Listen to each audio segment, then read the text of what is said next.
Queremos convidar a ti, amado irmão, junto à sua família, no lugar em que estás. Vamos juntos louvar e glorificar o nome do nosso bom Senhor. Amém? Aleluia.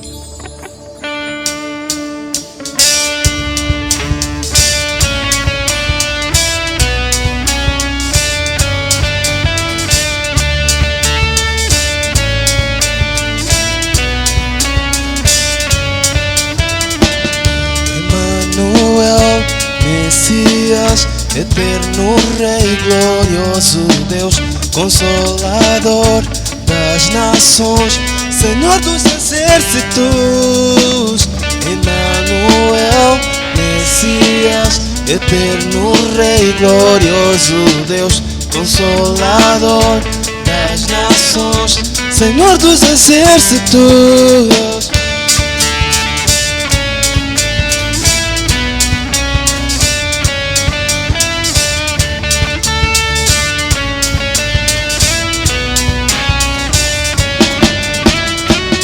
Emmanuel, Messias, eterno Rei, glorioso Deus, Consolador das nações, Senhor dos exércitos. Tu que estás assentado no trono de glória, glórias e aleluia ao Rei. Tu que estás assentado no trono de glória, glórias e aleluia ao Rei. Fonte da água viva me leva ao mais alto, mais alto, mais alto. Eu quero mais e mais de ti e menos de mim. Fonte da água viva nos leve ao mais alto, mais alto, mais alto. Eu quero mais e mais de ti e menos de mim. Te adoramos, Emmanuel, te adoramos, Jesus. Te adoramos, Emmanuel, te adoramos, Jesus. Te adoramos, Emmanuel, te adoramos, Jesus. Celebre ao Senhor. Fonte da água viva, fonte da água viva nos leve ao mais alto, mais alto, mais alto. Eu quero mais e mais de ti e menos de mim. Fonte da água viva nos leve ao mais alto, mais alto, mais alto. Eu quero mais e mais de ti e menos de mim. Te adoramos, Emmanuel, te adoramos, Jesus. Te adoramos, Emmanuel, te adoramos, Jesus. Te adoramos, Emmanuel, te adoramos, Jesus. Te adoramos, Emmanuel, te adoramos, Jesus.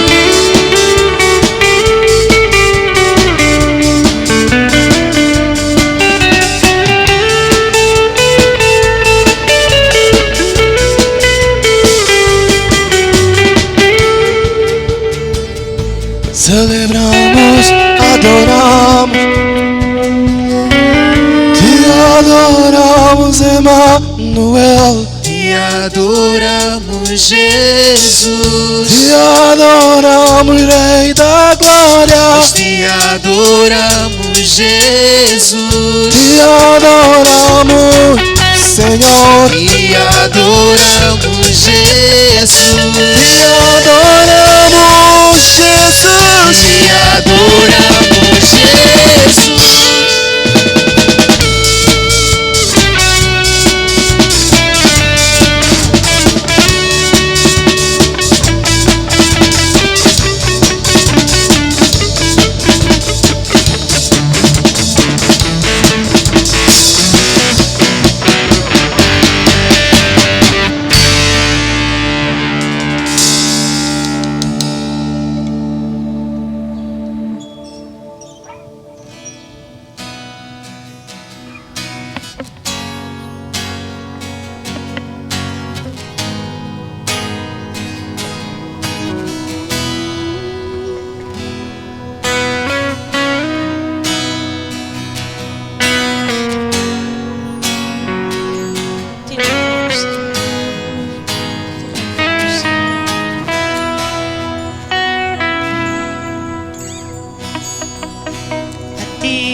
está em ti. Por ti vou caminhar, tu és a direção, o sol a me guiar. Tudo pode passar, teu amor jamais me deixará. Sempre há de existir um novo amanhã preparado pra mim.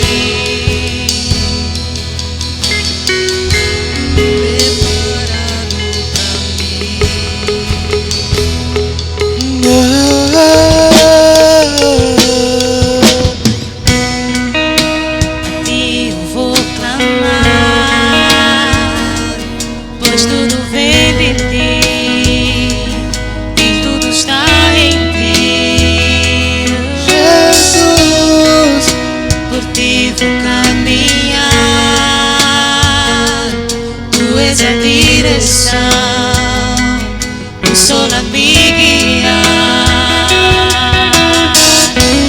Tudo pode passar, teu amor jamais me deixará.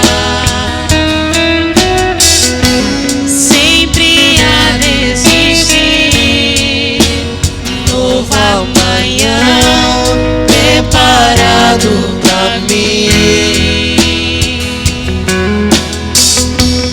preparado pra mim, preparado pra mim.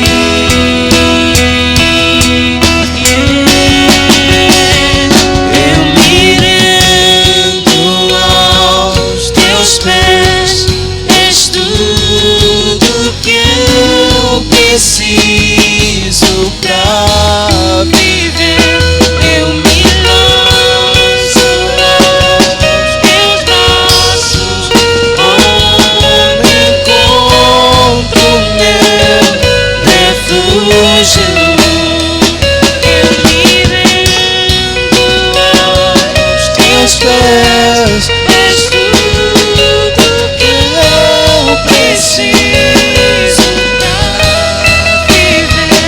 Eu me lanço aos teus braços, onde encontro meu refúgio. Jesus,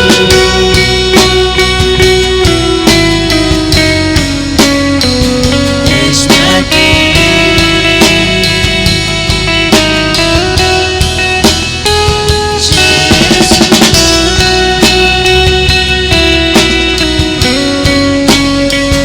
Eis-me aqui.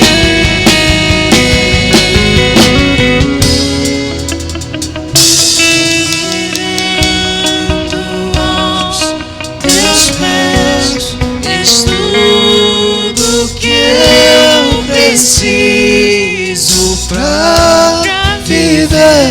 Eu me lanço aos teus braços, onde encontro meu refúgio.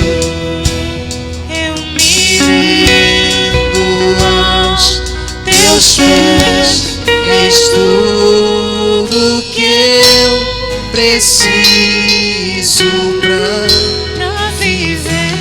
Eu me lanço aos teus braços, onde encontro meu refúgio.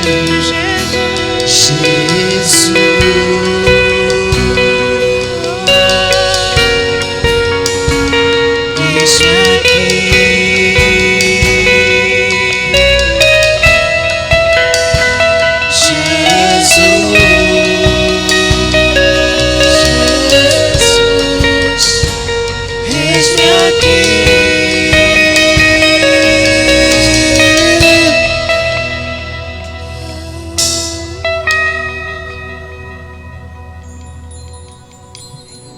Então, quero convidar a ti e sua família nesse momento a orarmos pelas ofertas que nós iremos dar essa manhã. Então, vamos orar. Senhor amado Deus, amado Pai, nós te agradecemos pelo cuidado que o Senhor tem tido conosco, pela provisão, Senhor. Queremos nesse momento colocar as ofertas que iremos dar neste dia. Pedimos para que o Senhor abençoe, que sirvam, Senhor, para o mantimento da sua casa. Em nome do Senhor Jesus, tudo te entregamos. Amém. Sim, então na tela tem os números, que são os detalhes do banco da igreja. Assim também tem um número de celular que pode ser usado para o M-Pesa e o ponto 24. Então o irmão pode usar essa plataforma para efetuar a sua oferta. E se tiver alguma dificuldade, pode contactar o seu líder e ele pode ajudar. Então, quero desejar a ti e sua família um bom culto.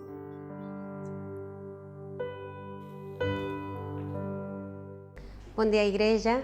Mais uma vez, um domingo mais para estarmos juntos, celebrar o Senhor e o tempo de partilhar a palavra de Deus.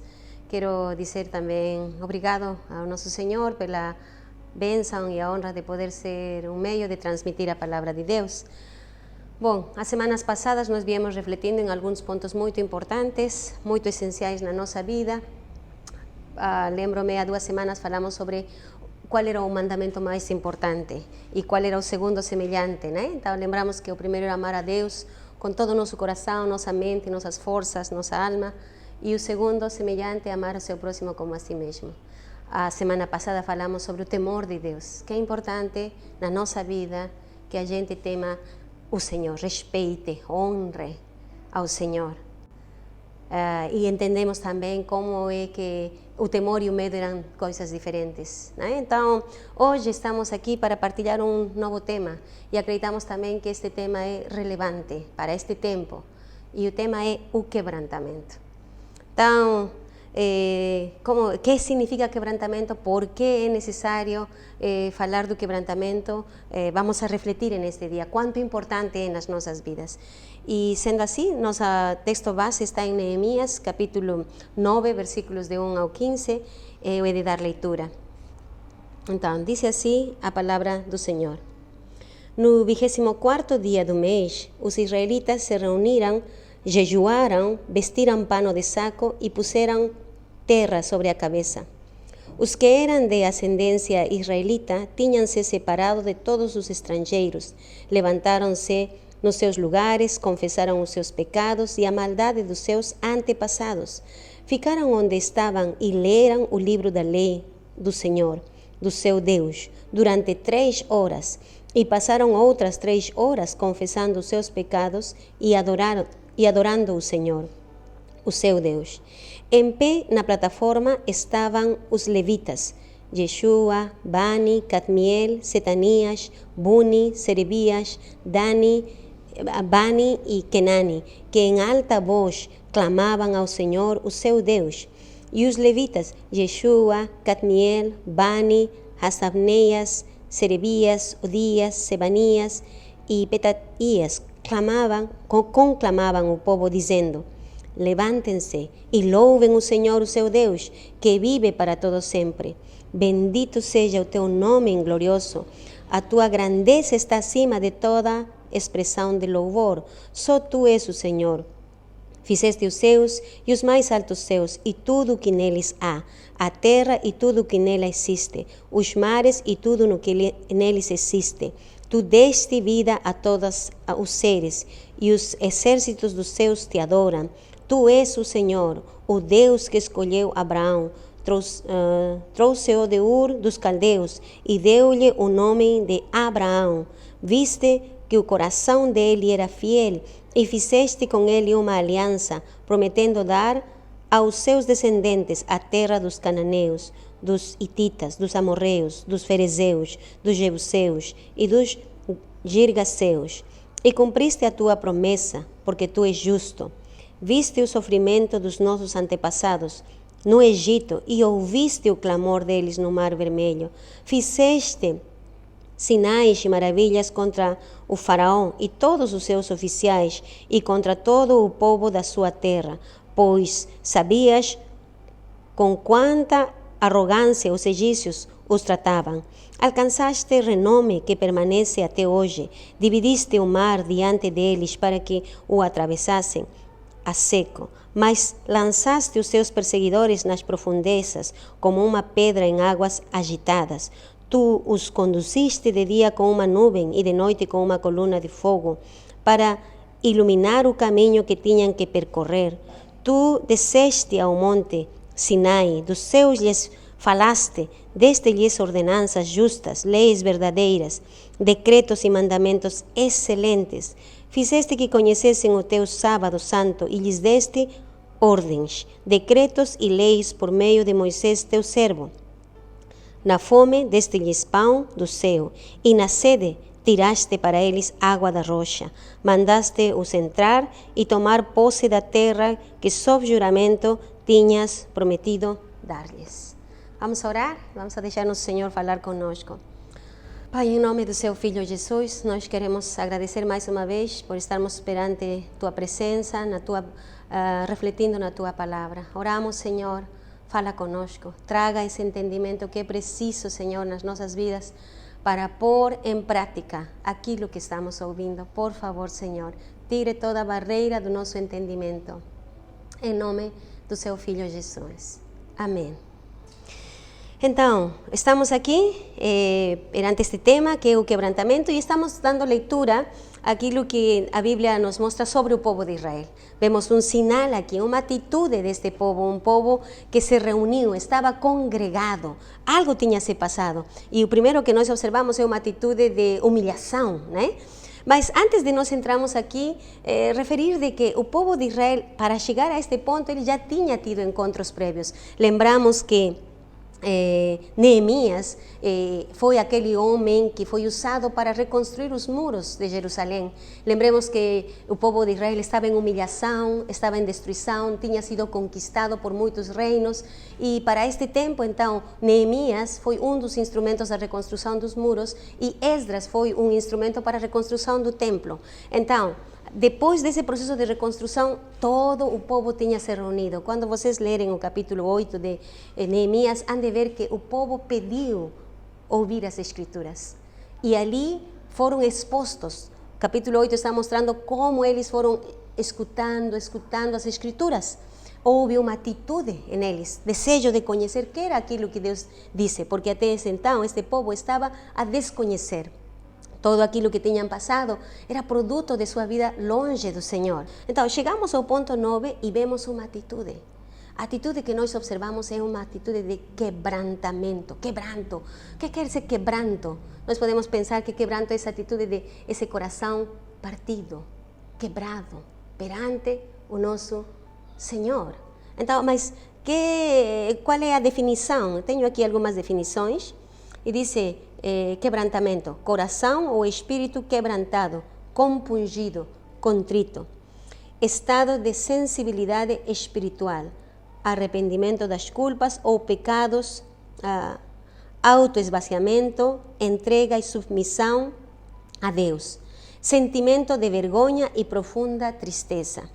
Uma outra definição diz, refere-se ao reconhecimento pelo homem da sua incapacidade, fraqueza e completa impossibilidade de obter qualquer êxito espiritual independente da graça e misericórdia de Deus. Então, sobre a definição podemos ficar com duas coisas. A primeira é que é um acto de contrição, um acto de profunda tristeza e vergonha por causa do pecado, uma condição de reconhecimento dessa condição de o que o pecado faz, reconhecer que está em pecado. E a outro aspecto deste quebrantamento é sentir-se incapaz de a pessoa sozinho, nas suas forças, poder ultrapassar isto, senão depende da graça do Senhor. Então, por que razão este tema é relevante? Vamos ver qual é a necessidade. O quebrantamento é fundamental no estabelecimento de uma relação íntima e agradável com Deus, que consequentemente torna a vida cristã frutífera. Quer dizer o quê? Então, que sem o quebrantamento não é possível um relacionamento saudável, um relacionamento com Deus, como deve ser. E, portanto, a vida é infrutífera. Então, é relevante porque só assim nós podemos ter um bom relacionamento com Deus e seremos frutíferos. Então, voltando então assim àquela situação do povo de Israel. Lembremos que essa condição do povo, essa condição de miséria, era uma condição produto da sua vida, de como eles tinham se conduzido em todo esse tempo. Um povo separado, consagrado para servir a Deus, misturado, vivendo a vida em aliança com o pecado, em concordância com o pecado, sentado em seu pecado. Então, eles tinham tido uma atitude em meio a tudo isso. Esse processo de reconstrução física levou a eles a intencionalmente procurar a palavra. Se reuniram todos e eles pediram ouvir a palavra. Que interessante quando um povo quer ouvir, quer escutar a palavra. Que precioso é. Porque esse facto deles se exporem, ouvirem a palavra, escutarem, serem ensinados, porque nesse processo houve duas coisas, a leitura e o ensino da palavra. Isso trouxe esse quebrantamento. Então, há uma expressão que diz que os grandes avivamentos começam com a palavra de Deus. Nós podemos ver isso quando o povo de Deus, também nós como igreja, viemos de gerações, né?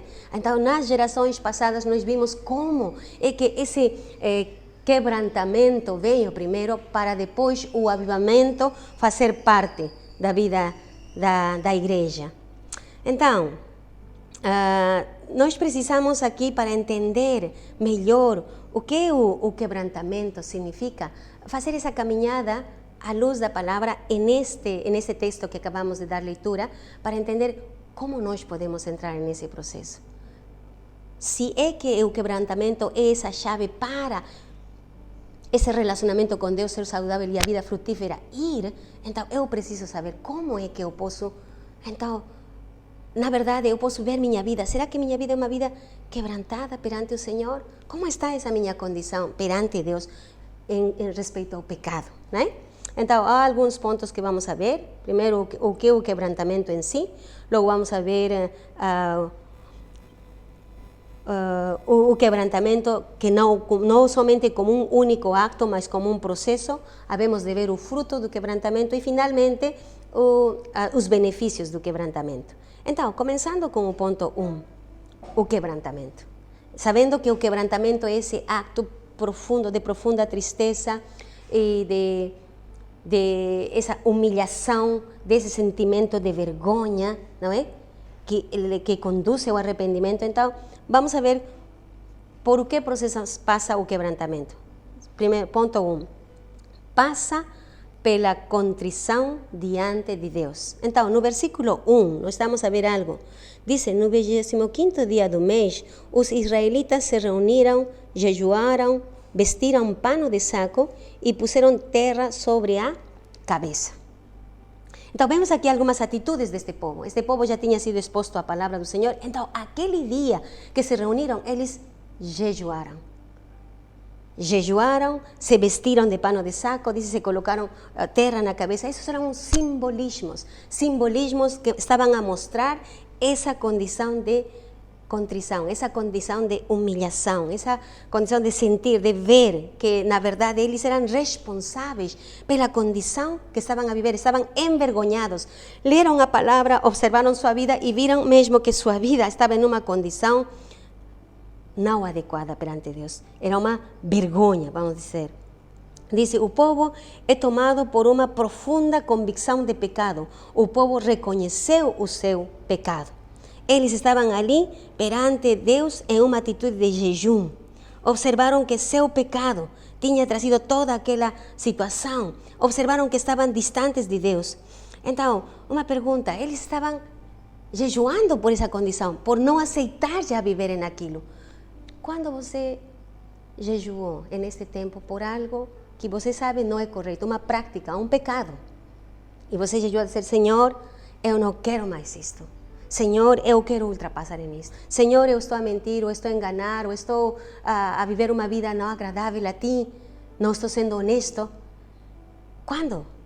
Este povo reconheceu que eles tinham se sentado no pecado, mas decidiram fazer algo. Então, houve uma contrição, esse senso profundo de tristeza, essa humilhação, essa vergonha. Estavam envergonhados e estavam mostrando isso perante nosso Senhor. A segunda coisa pela qual passa o quebrantamento, diz, passa pela separação de tudo aquilo que Deus condena na sua palavra. Então, não somente foi um acto de emoção, um sentimento, uma reação emocional. Não, aqui vem um acto. Eles, nesse processo de jejum, em esse vestir, começaram a se afastar de aquilo que a palavra de Deus condenava. Para eles, era o convívio, a aliança com estrangeiros. Os estrangeiros tinham trazido todas as práticas e eles tinham adaptado essas práticas. Então, eles estão fazendo algo visível, um acto visível, afastando-se dessas pessoas. Neste caso, para nós, não significa que nós devemos afastar-nos das pessoas que não conhecem Jesus, não é correto, ou seja, não é um sentido de nos isolar, porque não é a maneira. O que estamos a falar aqui é de não compactuar com o comportamento, com as formas, não deixar as pessoas que estão fora serem influentes em mim, mas eu influenciar, eu me afastar em questões de práticas, em questões de crenças, em questões de maneiras de fazer as coisas. Então, o povo de Israel teve uma atitude, uma mostra. Eles consertaram sua vida se afastando de aquilo que estava a eles tirando da presença de nosso Senhor. Então, o povo se afastou de aqueles que não tinham as mesmas crenças, a mesma fé. Diz, não existe a ideia de que não importa a sua fé, não importa a sua crença, não importa a sua teologia. Estamos juntos, somos um. Isso não é verdade. Isso não diz a Bíblia. Muita gente diz amor e paz, tolerância. Não. A vida cristã é uma vida que deve ser vivida consoante a palavra de Deus. Eu não he de entrar em aliança, em práticas com aquelas pessoas que não têm minha fé. Não posso. A Bíblia fala, não vos unais em jugo desigual, e é claro. Então, eu não he de fazer prática ou he de conviver e compactuar com pessoas que não conhecem Jesus. Eu vou ser influente para elas. Elas não podem me influenciar a mim. Então, para o povo foi um acto muito claro. Se afastaram dos estrangeiros. Para nós, para você e para mim, de o que tenho que me afastar? Que tenho que deixar de fazer? Qual é minha atitude perante aquela prática que continuamente eu tenho feito e achado que não vai acontecer nada, não há nenhum problema? Qual é minha atitude? Então, o povo teve esse senso de vergonha e, ao mesmo tempo, agiu, porque sabia, isto não é correto. O quebrantamento tem um acto visível. Eu devo fazer algo se eu estou vivendo numa vida de aliança com o pecado. Terceiro ponto, passa pela confissão do pecado. A Bíblia diz no versículo 3, vocês podem dar leitura, diz que o povo passou 3 horas a confessar seu pecado. Falou daquilo que eles tinham feito, o pecado pessoal. Irmã, nós precisamos chamar o pecado pelo nome. Às vezes nós somos fáceis de dizer, eu errei, sim, eu não fiz bem, sim, não sei o quê, mas você e eu não temos o caráter de dizer, não, eu menti, eu enganei, é verdade, eu sou uma pessoa orgulhosa, é certo, eu não sou honesto, é verdade, Senhor, me perdoe, porque eu tenho feito isto, eu tenho feito aquilo, e chamar a coisa pelo nome. Eu tenho sido uma pessoa infiel, eu tenho sido uma pessoa que tem criado conflito, ou seja, falo mal das pessoas, sou fofoqueira ou fofoqueiro. Chamar o pecado pelo nome, confessar, se humilhar, porque a confissão tem a ver com uma atitude de humildade. Humildade perante nosso Senhor. Não pensar, não, meu problema, esse problema que eu tenho não é por mim, senão porque aquela pessoa, por esta situação, porque o governo, porque não sei o quê, e começamos a culpar aos outros e não observar a nossa vida. O povo de Israel, talvez, nesse tempo de destruição, eles começaram a ficar zangados pelos reinos que vinham a conquistar, ficavam zangados pelo governo que eles tinham, porque não faziam nada bem, e até com Deus. E não se reparavam em eles. Até que se expuseram, até que ouviram a palavra, escutaram a palavra, e começa todo este processo. Então, este ponto de confissão pessoal, eles chamaram o pecado pelo nome, mas não só ficaram ali. Não só houve uma confissão individual, mas houve uma confissão coletiva, porque eles perceberam que faziam parte de um corpo, de uma nação, de um povo, eram um. Aquilo que um fazia afetava toda a nação. Aquilo que um, ou dois, ou três, ou um grupo fazia afetava toda a nação. O que eu faço não só me afeta a mim, afeta os outros. Eles entenderam isso naquela altura. Por isso a confissão não foi só individual, foi coletiva. Fizeram a confissão de pecado coletivo. Aquilo que aquele meu vizinho fez, meu próximo fez, falando de o povo de Israel. Agora nós neste tempo. Qual é a nossa atitude nessa questão de confissão coletiva? Às vezes pensamos, se observamos que alguém pecou, muitas vezes a atitude é como uma atitude de julgamento, de condenação, e essa não deve ser nossa atitude. Eu, como filho de Deus, que sei, que percebo, sou parte do corpo de Cristo, eu devo entender aquilo que meu irmão fez. Deus sabe, eu devo tomar também essa atitude de confessar como corpo, porque aquilo que ele ou ela fez afeta todo o corpo. Ele pecou, mas eu também sou afeto. Aquilo que eu faço afeta os outros. Então, houve uma confissão coletiva. O povo fez essa confissão, pois existia o senso de corpo, de unidade. Nós somos um corpo, nós somos chamados para confessar os nossos pecados como corpo, como igreja. Eu não sou sozinha, eu não vivo isolada. Não é que aquilo que eu faço é só para mim e aquilo que eu vivo é para mim. Não, eu faço parte do corpo de Cristo. Logo, eu devo me importar por como a igreja está, o que está se passando com a igreja. Aquilo que alguém faça afeta-me positiva ou negativamente. Aquilo que eu faço afeta positiva ou negativamente a igreja. Então, se eu não sou daqueles que está afetando mal a igreja, eu devo me doer com aquilo que eu sei que está se passando na volta e tomar esse tempo de orar, de clamar, de confessar o pecado como corpo, como igreja. Então, quando foi a última vez, essa é uma pergunta, né, para você e para mim, quando foi a última vez que você jejuou confessando os pecados seus e os pecados da igreja? E quando estamos a falar de jejuar, não necessariamente significa que então este é como uma obrigação. Não, estamos a falar que o jejum foi uma resposta a esse senso de entender que essa vida que estava se tendo nesse momento era o produto de uma vida de pecado. Então levou a gente até não comer, porque sentiram aquilo e começaram a orar. Então essa pergunta é porque nós também, dentro da nossa vida cristã, uma prática boa é jejuar. É procurar nosso Senhor em oração, nos afastar de comer de aquelas coisas que gostamos, mas para investir de tempo em conhecer a nosso Senhor nas Escrituras e clamar. Neste caso, é essa oração de confissão. O quarto ponto sobre o quebrantamento, diz que o quebrantamento é produzido pela exposição à palavra de Deus, ou o quebrantamento é produzido quando a pessoa tem contato com a palavra de Deus. Então aqui é muito importante, irmãos, refletir. Quantos de nós, na verdade, acreditamos, como filhos de Deus, que esta é a palavra de Deus? Quantos?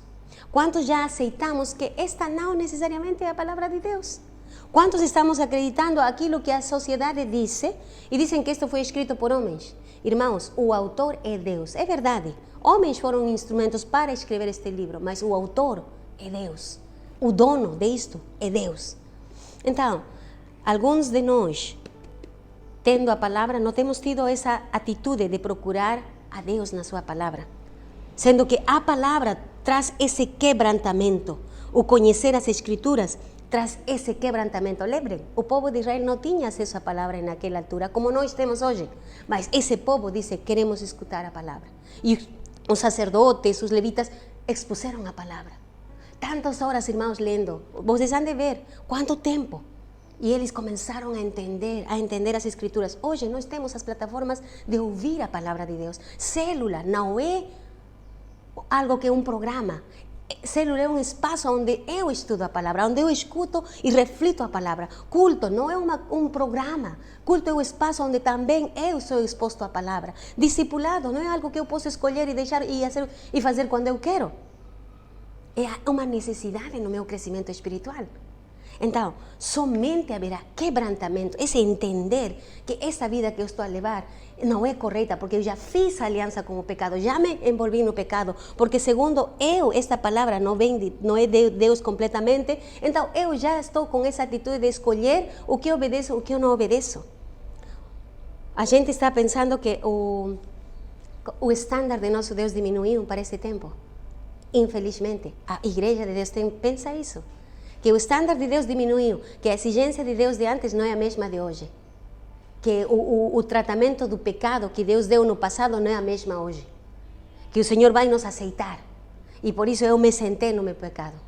Mas a palavra de Deus diz, os céus e a terra passarão, mas as palavras de nosso Deus não passam. Nosso Deus é imutável, irmãos. Então, é preciso valorizar e procurar esta palavra, para eu ver aonde eu estou convivendo com o pecado, me sentei naquilo. É preciso. Irmão, irmã, que ainda não está integrando uma célula, procure fazer isso. E aquele que está integrando e deixou de participar, faça questão de voltar. Por quê? Pode você já estar se afastando, pode que você já está se afastando, já está mesmo vivendo uma vida não agradável ao Senhor, porque não está sendo exposto à palavra de Deus, não está sendo ensinado. Alguns dizem, nada, eu leio a Bíblia na minha casa. E quem ensina a você? Quem explica a você? Como é que está sendo o seu entendimento daquela palavra? O quinto ponto é, se só um povo que se levanta do quebrantamento pode exaltar a Deus de modo digno. Versículos 4 e 5. Então, nós podemos dar leitura àquilo. Só um povo que se levanta desse quebrantamento pode adorar a Deus. Por quê? Porque houve esse processo de arrependimento, houve esse processo de confissão, houve esse processo de humilhação, algo que fez a pessoa entender: esta vida que eu levava não era certa. Isto que tenho estado a fazer não é correto. Irmãos, somente nessa atitude de quebranto, entender, eu não posso seguir mais dessa maneira. Quantos de nós já sentamos, como dizem, nessa prática normal do pecado e não sentimos essa dor, não sentimos essa vergonha. Até às vezes nós sentimos que quando alguém está nos falando, corrigindo, nos está a ofender. Já não temos esse senso de o que o pecado é. Não percebemos que o pecado o que faz é ofender a Deus. É algo que Ele não aceita. Então, sendo assim, ainda nessa vida de convívio e de aliança com o pecado, a gente apresenta adoração, ou louvor, ou gratidão ao Senhor e acha que essa vida, já tornando-se religiosa, vai agradar a Deus. Não, meus irmãos. Então, lembrar, nós estamos agora observando a nossa vida. Aonde estamos nessa caminhada? Então, ponto número 2 diz, o quebrantamento não é apenas um acto, mas um processo contínuo. Quer dizer o que, meus irmãos? Este quebrantamento não é somente uma vez que acontece. Isto é algo que deve ser contínuo, de cada dia, meus irmãos. De cada dia onde nós estamos observando a nossa vida. O quebrantamento, irmãos, vem produto de uma atitude de humildade. Humildade. Por que às vezes a gente tem um coração duro? Porque está cheio de orgulho. Não aceita que isso que está a fazer é errado. Não aceita que aquilo que está a fazer, essa prática, essa forma de vida, é algo que está aqui escrito, mas não aceita mudar, porque acredita que está bem, que não é seu problema. Justifica aquilo que fez e já sente que não tem mais maneira de sair. Mas é preciso dar espaço, irmãos, a esse acto de humildade, de nos apresentar. Então, isto deve ser um acto contínuo. Eu não posso me conformar e pensar que porque já estou aqui, assim, nesse pecado, não há mais maneira de sair, não há mais forma, eu estou já assim, que vai ser da minha vida? Bom, pronto, terei que viver assim. Não, é preciso ver se eu posso sair disto, eu não aceito isso. Esse povo de Israel, nessa atitude de quebranto, viram sua condição, mas acreditaram que Deus podia perdoar e que essa situação, essa história deles podia mudar. Podia mudar, mas deve existir uma atitude de humildade. Eles se humilharam. Um exemplo grande de humilhação é nosso Senhor Jesus Cristo. Ele caminhou nessa atitude. Podem vocês dar leitura depois a Filipenses 2:6-8, onde está falando desse acto de humilhação de nosso Senhor, sem pecado, mas humilde, em obediência. Então, o quebrantamento tem a ver com essa condição de humildade, de humilhação, de reconhecer perante Deus e os homens o que eu estou fazendo de mal. É um acto contínuo, não é uma vez para sempre, mas é uma contínua ação, um processo contínuo de quebrantamento. Irmãos, não podemos nos acomodar ao pecado e já não sentir dor pelo pecado que cometemos. Não podemos aceitar conviver com o pecado. precisamos mesmo nós entender que o pecado ofende a Deus, que não é algo que Ele se agrada. Então, é um acto contínuo, o quebrantamento, o fruto do quebrantamento. Quando experimentamos quebrantamento mediante a aplicação da cruz, nós, no nosso íntimo, somos habilitados para endireitar nossos relacionamentos. Qual é o fruto do quebrantamento, então? Que nosso relacionamento com Deus e com os outros é um relacionamento saudável, restaurado. Então, entretanto, não haver quebrantamento, irmãos, e sentarmos no pecado, nosso relacionamento com Deus não há de ser bom, não há de ser adequado. Por quê? Porque Deus não convive com o pecado. Podemos enganar as pessoas, mas a Deus não se engana, meus irmãos. Então, observe sua vida, eu devo observar minha vida, aonde eu me sentei no pecado, em que coisa, em que prática, em falta de perdão, em raiva, em mágoas, em ciúmes, em invejas, em o quê? Na questão cultural, eu aceitei coisas da cultura. Se eu estou convivendo com o pecado, meu relacionamento com Deus não está bem. Você pode ter uma aparência, mas não está bem. E de fato, meu relacionamento com o meu próximo também não há de estar bem. Porque se eu estou a mentir, eu estou a enganar, estou a ferir meu irmão. Se eu estou a trair, estou a enganar, estou a ferir meu irmão. E estou ferindo a igreja. E o último, aqui, desculpem, em Isaías 57, eu queria dar leitura a essa passagem. Em Isaías 57, 15 diz assim: pois assim diz o alto e sublime, que vive para sempre e cujo nome é santo. Habito num lugar alto e santo, mas habito também com o contrito e humilde de espírito, para dar novo ânimo ao espírito do humilde e novo alento ao coração do contrito. Glória a Deus. Irmãos, nosso Senhor disse, eu habito lá nos céus, e está explicando aonde Ele habita, mas também habita com o contrito e humilde de espírito. O que acontece aonde Deus faz sua habitação, meus irmãos? O que acontece? Não é que a vida, a produtividade, a transformação. Somente ali é onde Deus faz sua habitação. Então, como está você nesse aspecto? Como está você nessa vida frutífera? Diz, a vida de quebrantamento traz fruto, é frutífero. Meu relacionamento com Deus está bem. Por quê? Porque Ele habita comigo. Ele faz algo tremendo na minha vida. Pode-se ver na volta. Pode-se ver. Se eu sou um membro de célula, eu vou começar a crescer, membro da igreja, eu vou começar a crescer, a receber o fruto na minha vida, no meu caráter, no meu partilhar a fé com outros. Então, Ele habita com os quebrantados, com os humildes, com o contrito. Diz, para dar força, para renovar. Sua graça, sua presença está. E o último, benefícios. Viver em quebrantamento, que sigue sendo, enfatizando o outro ponto, né? Viver no quebrantamento nos possibilitará relacionamentos saudáveis, dirigidos pelo Espírito Santo. Deus deseja operar em nós um espírito quebrantado. Deixemos que Ele o faça. E com isto eu quero terminar dando leitura à 2 de Crônicas 4:14, que diz assim: se o meu povo, que se chama pelo meu nome, se humilhar e orar, buscar a minha face e se afastar dos seus maus caminhos, dos seus o ouvirei, perdoarei o seu pecado e curarei a sua terra. Irmãos, nós estamos aqui perante uma promessa do Senhor.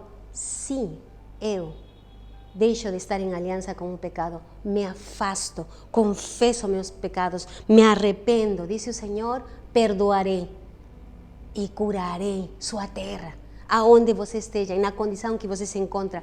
O povo de Israel experimentou aquilo, aquele dia, em toda essa caminhada, eles começaram a ver essa transformação, porque eles se quebrantaram perante o Senhor. Se quebrantaram, se humilharam, reconheceram, não aceitaram mais o convívio, a aliança com o pecado, sentar no pecado, achar que não podiam sair dali. Eles não se viram nessa condição, clamaram ao Senhor, não aceitaram essa vida que eles estavam a levar. Irmão, irmã, não aceite essa vida que você está a levar se está a conviver com o pecado. Não aceite viver na rebelião, não aceite viver uma vida de desobediência, não aceite viver uma vida de infidelidade, não aceite viver uma vida de engano, como uma prática normal, e pensar que Deus vai perceber. Irmãos, a Bíblia é clara. Observe sua condição, observe sua situação, observe como está sua vida à volta. Lembre, aquilo que você faz afeta a sua vida, mas afeta suas gerações, afeta o corpo de Cristo.